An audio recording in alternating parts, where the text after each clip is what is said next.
Good afternoon, all of you. We are talking about the module number 2 of Applied Mathematics 3, which we study for the automobile and the mechanical branches.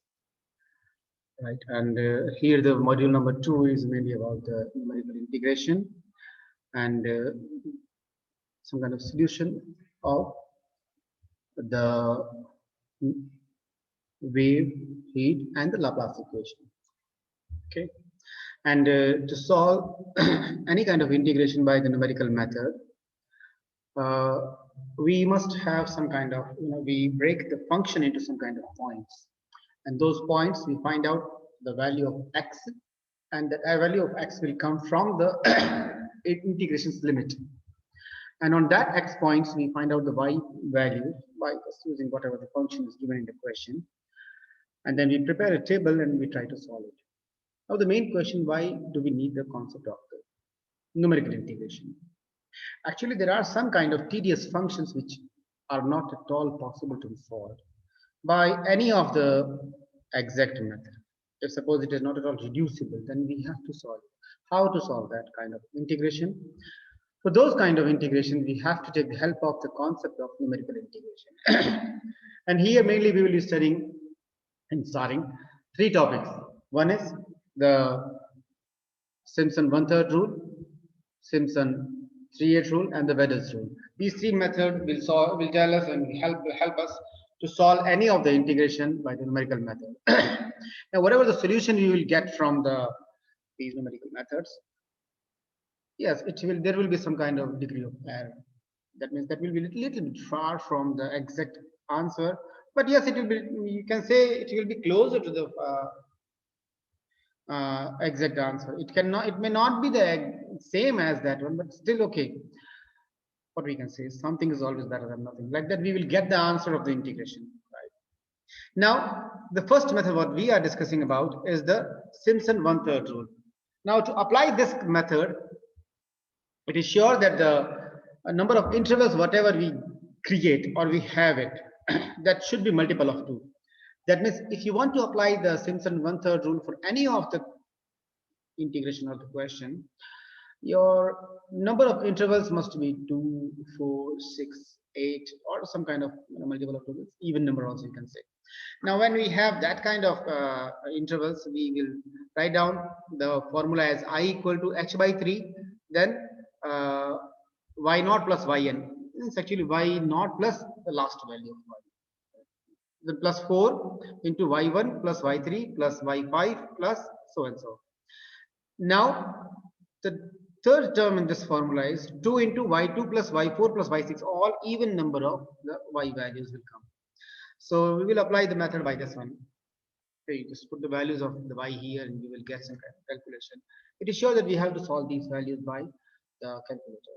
We'll get the answer by using simple calculator also. But sometimes to find out the values of y, we need a scientific calculator, because if the function is not that simple, then we need a scientific calculator. The next method is Simpson 3/8 rule. Now, to apply this method, we must have the number of intervals as multiple of 2, right?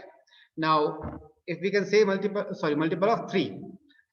Multiple of 3 means you can say the interval either should be 3, 6, 9 or something like that, but it never goes there. So it should be multiple of 3, right? Now, if suppose we have to say multiple of 3 means what? You will have, if suppose you have your interval, you have 6 intervals, then it is sure that considering both the boundary points, you will have 7 number of values. So here the formula for Simpson 3/8 rule is 3h by 8, and then into y naught plus yn plus 3 into y1 plus y2 plus y4 plus so and so, then plus 2 into all y values of multiple 3. Why, that means y3 plus y6 plus so and so, right? Now, in any case, suppose we have to apply the both method in any of the question, then Simpson 1/3 rule will say that okay, the multiple of 2, and Simpson 3/8 will say multiple of 3. So we will combine both, and 2 into 3 we will say okay, if there are 6 number of intervals, then we can apply both the methods. Now we'll check the question number 1. It says evaluate 0 to 1 dx by 1 plus x square by using Simpson one-third rule by taking 4 equal strips means intervals. Hence deduce approximate value of pi that will come in the function. And here, yeah, you can say this function is very much simple, and you can say yes, we can solve it by the exact method also. Why we are solving with the numerical solution? Actually, purpose for this one, actually, we are trying to understand. So we will take the initial functions as simple as possible to understand how to apply that. Right.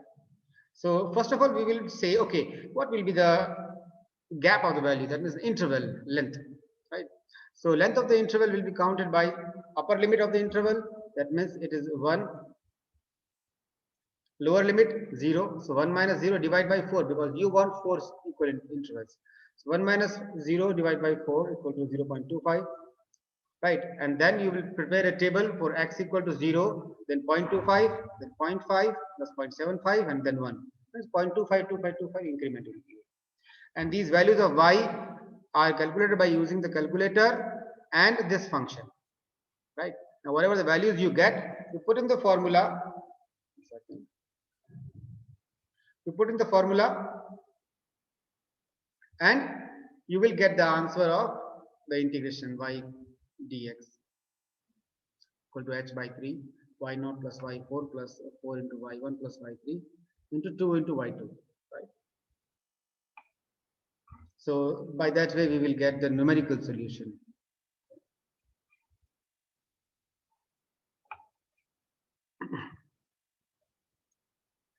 I think the PDF file is hanged up. Yeah, it's working fine now. Okay, so that's what the numerical solution it was. Now, whatever the calculation will say that we got the answer 0.7854 by using the Simpson one-third rule. Then, question said us also to verify this answer whether it is how much far it is from the real answer. So for that we have to get the real answer, means the exact answer. So integration of dx by 1 plus x square is nothing but tan inverse of x. And when you put limit 0 to 1, you will get tan inverse of 1, which is pi by 4. So actually you got the integration of this one so and so, integration of a to b y dx as 0.7854. But what is the integration I? It is pi by 4. So mainly you got pi by 4 equal to 0.7854. So if you want to find out the value of pi according to this numerical calculation, you will transfer this 4 into right hand side and you will multiply 0.7854 by 4 and you will get pi equal to 3.1416. That's a little bit, yeah, that's correct one, almost nearby the correct answer. Right. Next question number 2 says we have to use the Simpson 3/8 rule to evaluate I equal to 1 to 4 e power 1 by x into dx. So your function y equal to e power 1 by x, and because you have to apply Simpson 1/3 rule, sorry 3/8 rule, so your number of intervals should be the multiple of 3. So generally we can take 3, right? So 3 means what? If you want to find out the length of the interval, that means the h that you have to put in the function also. That, you know, if you see here h by 3, we put in the previous question, right? So h by 3 means 0.25. What was the h interval? By 3.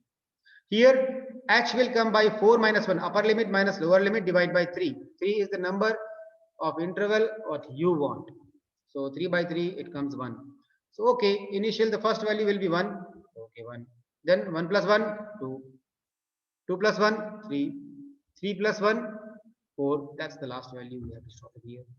Then you try to find out the value of y by putting x equal to 1 in this function, x equal to 2 in this function, and then 1 by 1 subsequently you will get the value of y as given in this table. Okay, so Simpson 3/8 rules, the formula become 3h by 8 into y0 plus y3, that's the last value, plus 3 into y1 plus y2. Now here, you know, because the last term was saying that you must write down the terms of 3 multiple, y3, y6, something like that. But y3 is already considered here, so it cannot be considered again. Nothing will come here. Okay? 1 second.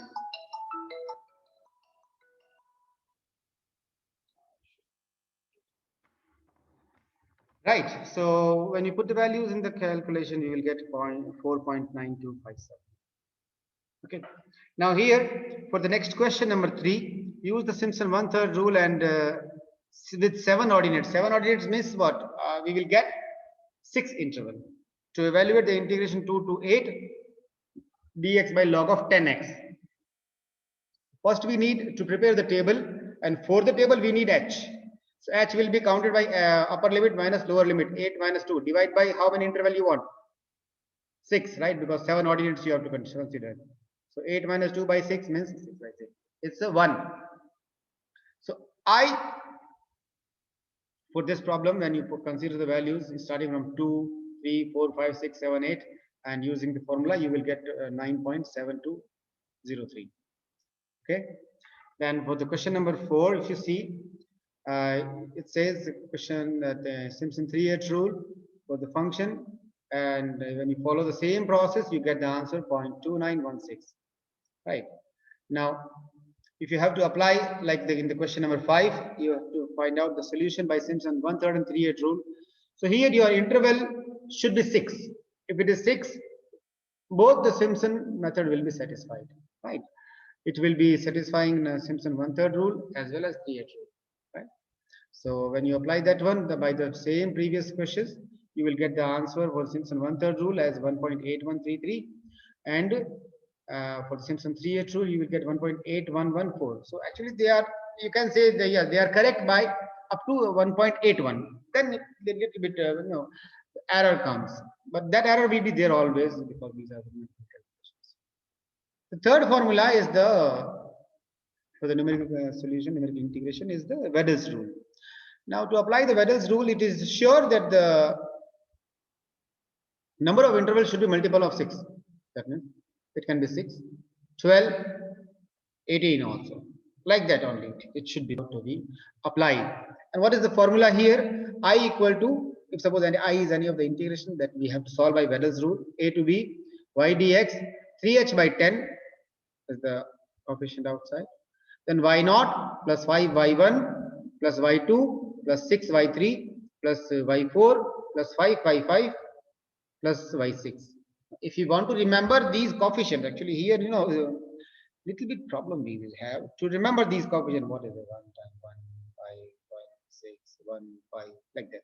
So remember the number 15, 16, 15, 1, like that what I wrote here.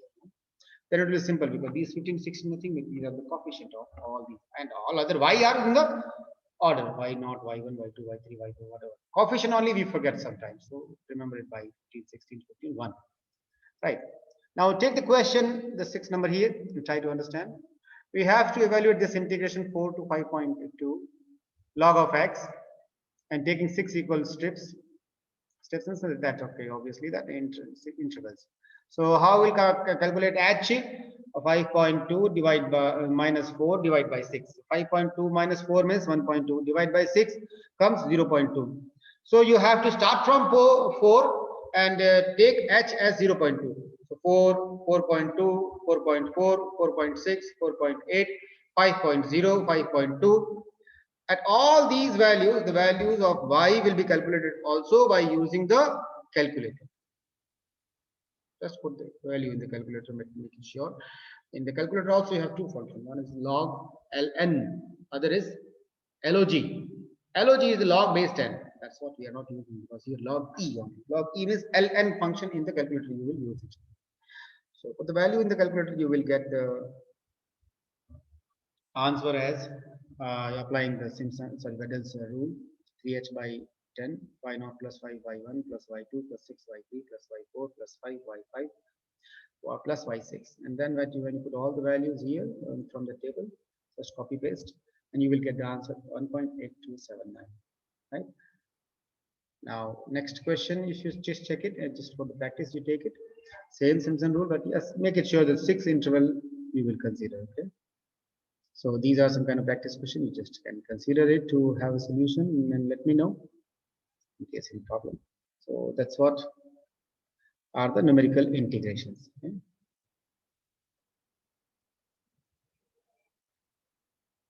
Right.